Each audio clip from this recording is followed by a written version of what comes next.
আজকে আমাদের বাসায় বিখ্যাত রান্নাবান্না হয়েছে। আমার ছোট বোন আজকে জীবনের ১ম মোরগ পোলাও রান্না করছে। আর ১ম বলতে সে কখনো কিছুই রান্না করেনি। আজকে ১ম হচ্ছে এই মোরগ পোলাও দিয়ে শুরু করলো।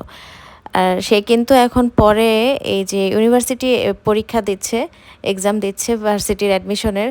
আর সে এখন মাত্র রান্নাবান্না করছে। দেখেন কি আহ্লাদ! আচ্ছা তো যাই হোক, সে এখানে মোরগ পোলাও রান্না করছে। মোরগ পোলাওটা ১ম এ হচ্ছে মসলা-টসলা দিয়ে তারপর হচ্ছে মুরগিটা ভালো করে ধুয়ে এখানে ভালো করে কষানো হচ্ছে। আর রান্না করেছে সে আগে কখনো রান্না করেনি। বারবার খালি জিজ্ঞেস করছিল। আমি আর আম্মু ওকে হেল্প করছিলাম। তো এই যে রোস্টটা ছিল এরকম, শেষে রোস্টের চেহারা এরকম হয়েছে। আর এই তো সে এখন পোলাও রান্না করে নিচ্ছে। পোলাওটা ভালোভাবেই রান্না করেছে। এখন হচ্ছে যে লেয়ারিংটা, সেই লেয়ারিংটা করে দিচ্ছিলাম আমি। মাঝখানে পেঁয়াজ বেরেস্তা, কিশমিশ, আলু বোখরা, তারপর হচ্ছে ১ লেয়ার মাংস, তারপর আবার আরেক লেয়ার পোলাও, আরেক লেয়ার মাংস। এভাবে করে ২ বারে লেয়ার ৩ বার লেয়ার করেছি।